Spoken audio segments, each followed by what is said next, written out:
Greetings, everyone. Welcome back to Kadic Reviews and our final, for now, Uncharted review of the third and final game in the Uncharted franchise, Drake's Deception. Now, if you've watched the previous two, there'll be links in the description below so you can get to them nice and easy. But,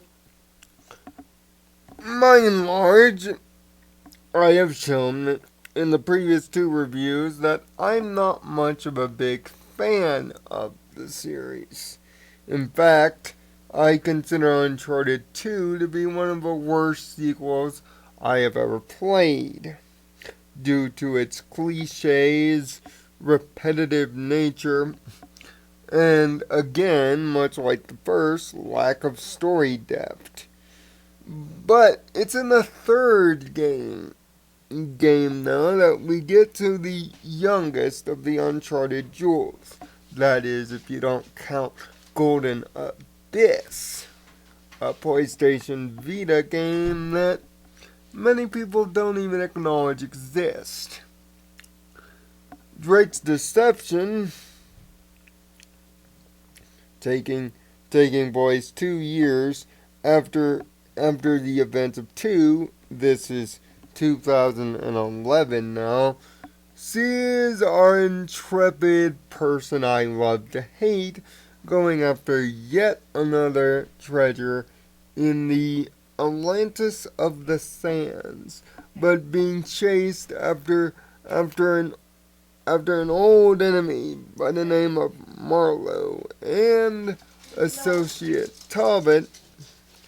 It's up to Drake to find the Atlantis of the Sands before the evil Brits do, using the cover of the Crusaders at first, but of course that is quickly ditched.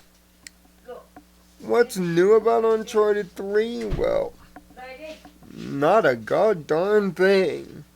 There's nothing new in Uncharted 3 to report except the graphics are even more impressive than in the previous two games. Graphically, this is the version of Uncharted that holds up in the Nathan Drake collection. And you'll start to notice a couple other things in common too.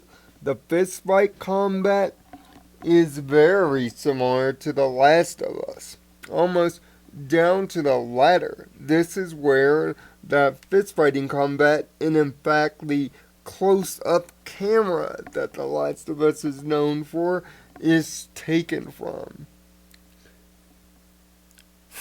Counters can now be done, and you can now throw your opponent to give yourself some distance, although it doesn't have much utility in the combat feature, so it's pretty much a useless use of the circle button. But also, you now have the ability to throw back grenades, much like other third-person shooters. A late addition that will sometimes come in handy, but the timing is a tiny bit off when it comes to these. So, unless you do it repeatedly, which you will on most of the levels, especially on harder difficulties, you'll have to get accustomed to the new throwback mechanic. Other than that, other than a few new weapons like the replica a pistol with a sniper on it called the Tau Sniper, and even a new version of the sniper rifle, the vastly underpowered T-Bolt Sniper.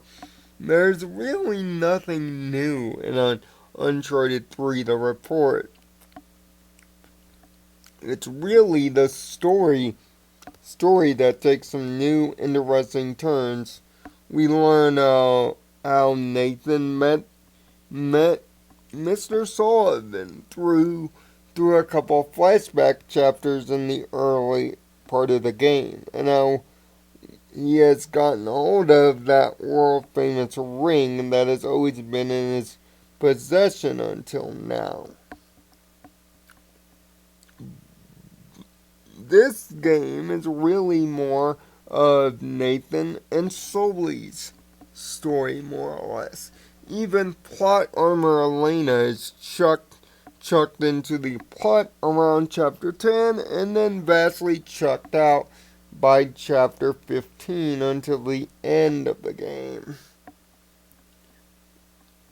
The resolution of the story in which plays much like Uncharted 1, anticlimactic and pointless.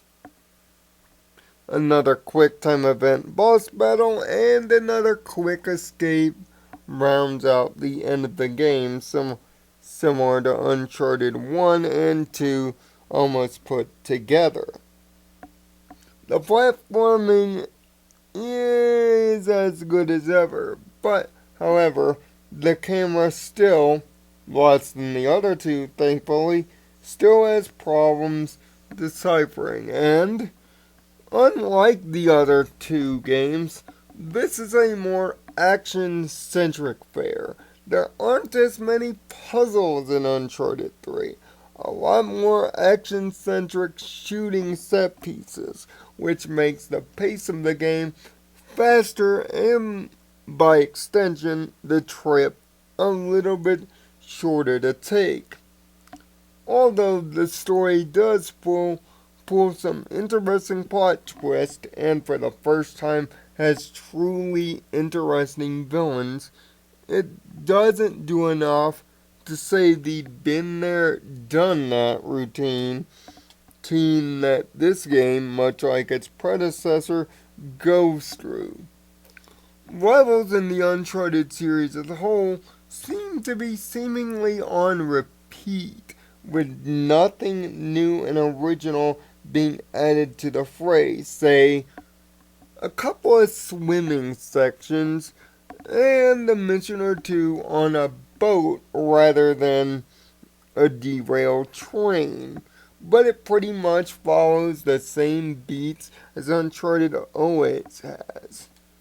But like I've said earlier, this is the best of the bunch. Not to say that the entire series as a whole is a giant letdown and overhyped to this point.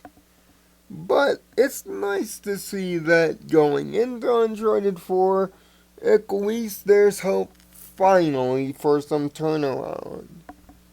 That's why I give Uncharted 3 Drake's Deception the highest score of the three games. A 5 out of 10. But unfortunately, it doesn't save the Nathan Drake collection as a whole from the bottom of the barrel. After nearly 55 hours of playing through all three games, nearly 150 treasures, and about close to 700 deaths, our journey through Uncharted Past has finally concluded. And it is through my salvation that the Uncharted collection, unless you're a hardcore Uncharted fan, is not worth your time, nor your money at a full $6 price, but thankfully you can find it more at a $30 to $25 price now, so it seems more feasible. Without the multiplayer modes from 2 and 3 being present in the game, in comparison to the Master Chief Collection on Xbox, comparing major franchise to major franchise, Nathan Drake Collection seems underplayed, playing it too safe, and not using the PlayStation 4's superior power to create a superior product, nor a superior collection. Maybe throwing Golden Abyss as an up-res port could have added more to the process. But as it stands, it's not worth your money, nor your time.